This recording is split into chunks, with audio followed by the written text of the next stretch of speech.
bonsoir à tous et bienvenue à ce point culture dédié à ce que vous pouvez être si vous regardez cette vidéo, les geeks. Les geeks existent depuis des années, mais sont devenus assez récemment un phénomène de mode. La geek attitude génère de plus en plus de fans grâce au développement de la culture des films de science-fiction, des ordinateurs toujours plus performants et voilà. Le geek se caractérise par une culture phénoménale en ce qui concerne les domaines de la vie de tous les jours, comme les mathématiques, en particulier la trigonométrie et l'algorithmique, ou tout ce qui touche de près ou de loin à l'informatique. Incollable sur Star Trek, Star Wars ou encore les Chevaliers du Zodiaque, le geek est une incroyable mine de savoir inutile. Généralement, il est passionné par les anciennes consoles, les vieux jeux, les jeux de rôle comme Donjons et Dragons, mais aussi par les théories sur l'avenir de l'humanité et sur les hypothèses de vie extraterrestre et enfin tout ce qui éclate les frères Bogdanov en fait. Physiquement, le geek se remarque de loin. En effet, il est excessivement pâle puisqu'il ne sort jamais, il a des cheveux gras avec des pellicules dedans, des fois qu'il ait envie de prendre des photos. Il a de grosses lunettes parce qu'il se nique les yeux à rester tout le temps devant un écran, il a des boutons parce qu'il ne prend pas soin de sa peau. Il est souvent trop gros ou trop mince puisqu'il ne fait pas spécialement attention à ce qu'il mange, il zozote fréquemment, ce qui peut être à l'origine du traumatisme qui a fait de lui un être différent. Car le geek est différent. Tiens bah monsieur Plectrum, t'es presque geek, manque que les boutons et le zozotement. Voilà, monsieur Plectrum est à présent physiquement un geek. Mais aujourd'hui, les geeks se sont divisés et il en existe plusieurs sortes plus ou moins légitimes. Le vrai geek, le pur, c'est celui-là, pas de réseau social normatif, pas de vie sentimentale ou sexuelle, brillant à l'école, habite chez sa mère, vous le connaissez, c'est le geek de base, mais il a connu des mutations. Le geek ultra cultivé, celui qui est pas spécialement féru d'informatique, mais qui ne peut pas avoir une seule question sans réponse dans sa tête. Genre tu lui demandes « Pourquoi le vent souffle ?» Il te répond « Eh ben oui Fred, pourquoi le vent souffle ?» Eh bien sur cette maquette tu vas voir que les courants, c'est pas sorcier. Le geek professionnel, il répare des PC, il en vend, bref, il s'est intégré à un système normatif, mais il n'en demeure pas moins un geek. Le no-life peut être considéré comme une sorte de geek, celui qui passe 40 heures par jour sur World of Warcraft. Le Kevin n'est pas un geek. Attention, les Kevin se revendiquent de la culture geek, ils n'en sont pas, c'est de la contrefaçon. Ce n'est pas parce que tu sais afficher une fenêtre qui dit bonjour que tu sais coder. Ce n'est pas parce que tu commandes des sushis que tu es complètement déconnecté de la réalité. Et pire que tout, les kikoulol ne sont pas des geeks. Ils passent leur vie sur Facebook, ils restent sur MSN. Après, à 22h, ils ont téléchargé toutes les saisons de Doctor House ou de Lost ou de Heroes ou des 4400. Ils te citent des pans entiers de vidéos vues sur le net comme les points culture. Ils lisent fréquemment un ou deux mangas, un ou deux comics, mais ce ne sont pas des geeks. C'est juste des connards prépubères qui essayent de chercher leurs repères et qui trouvent ça cool de faire semblant de pas avoir de vie. Et en effet, c'est cool, et là je m'adresse à vous mesdemoiselles, voilà 20 raisons de préférer un geek à n'importe quel autre mâle normalement constitué. Numéro 1, le geek est passionné. Bon, d'abord il est passionné par le jeu de rôle en costume ou les premiers jeux d'Atari, mais si vous trouvez le moyen qu'il s'intéresse à vous, vous deviendrez le centre d'un intérêt que vous ne trouverez jamais chez aucune autre personne. Numéro 2, le geek est timide et il ne drague pas. Ou s'il drague, ça ressemble pas à « Ouais, vas-y, comment t'es une coquine, sans déconner, t'es trop aimable, mademoiselle. Ça te dirait qu'on aille dans un coin isolé pour faire connaissance par derrière ?» En revanche, le geek est assez rustre, car il ne connaît pas le monde extérieur. Numéro 3. Vu que le geek est assez rustre, le geek est poilu. Mais c'est bien, comme ça, le geek est doux. Le geek est comme une grosse peluche. Numéro 4, un souci avec votre lecteur DVD, avec votre portable, avec votre ordinateur. Le geek peut tout réparer en un tour de main. Le geek est pratique, c'est comme un MacGyver de l'électronique, un couteau suisse humain. Numéro 5, les soirs de Coupe du Monde de foot, le geek ne sera même pas au courant qu'il y a une Coupe du Monde. Numéro 6, le geek a en général un cercle d'amis comme lui, très ouvert d'esprit, qui accueille sans problème les nouveaux et les nouvelles venues. Numéro 7, vu que les geeks c'est plein de trucs, il est facile d'avoir une discussion construite avec lui. Mais oui, mesdemoiselles, vous pouvez avoir une conversation construite avec un homme, comme avec une fille, quoi.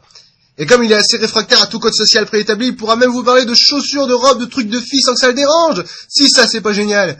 Numéro 8, le geek connaît toutes les astuces pour utiliser un PC de façon plus ou moins légale. Vous voulez regarder un film que vous avez vu étant petite, mais vous vous rappelez plus le titre? Le geek le trouvera en quelques minutes et le téléchargera gratuitement en quelques secondes. Numéro 9. Le geek est une race presque exclusivement mâle. Vous n'imaginez pas le mal qu'il se donnera pour vous garder.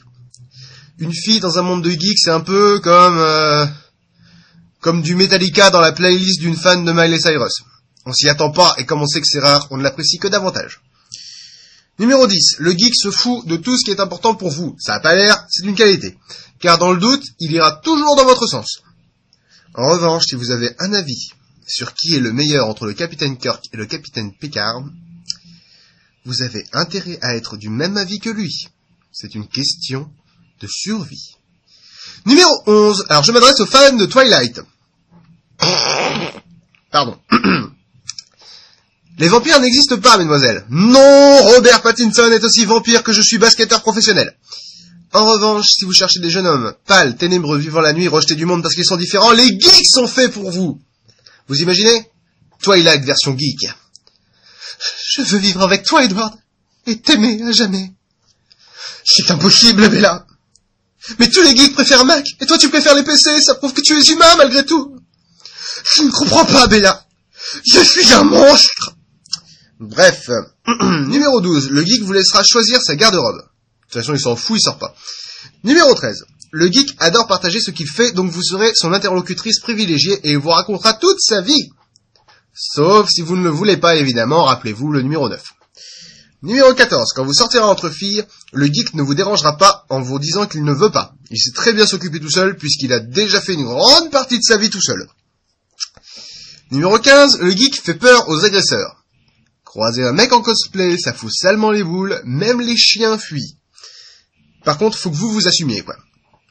Numéro 16, alors au niveau sexuel, le geek connaît également plein de choses. Bah oui, il passe son temps sur internet et il va pas se priver. Grosso modo, il connaît toute la théorie et la pratique, c'est à vous de lui apprendre. Mais on peut penser que, comme tous les hommes, ça sera un élève attentif. Numéro 17, le geek a souvent eu longtemps l'appui inconditionnel de sa maman. S'il vit seul, il trouvera en vous cette figure qui fait qu'il vous aimera plus que tout, et que vous devrez vous occuper de lui, mais enfin on n'a rien sans rien. Numéro 18, le geek commande tout le temps à manger, des sushis, des pizzas, donc même dans vos vieux jours, pas besoin de faire la cuisine. Mieux, vous pouvez même lui demander de la faire pour vous. Enfin, ça c'est l'option si vous n'avez pas spécialement faim. Numéro 19, le geek vous offrira des cadeaux auxquels un être humain normal ne penserait même pas. Numéro 20, un geek aurait sûrement trouvé une 20e raison de préférer un geek à un garçon standard. J'avais pas d'idée de numéro 20, je t'emmerde, Flectrol.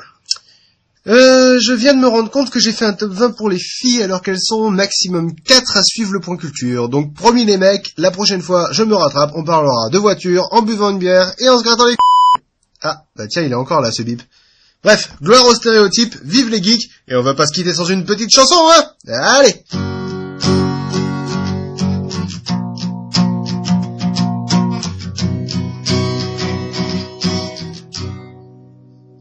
J'ai vu tous les Star Wars, je suis un chevalier Jedi, je connais le nombre pi, à la millième décimale, Linux c'est ce qu'il y a de meilleur, l'enfer c'est Windows, toi c'est un petit peu banal, moi je suis un peu spécial, je suis un geek, je suis un blaireau. Quand ils essaient de me faire des amis, ils disent que j'ai pas de vie, on va t'acheter une vie.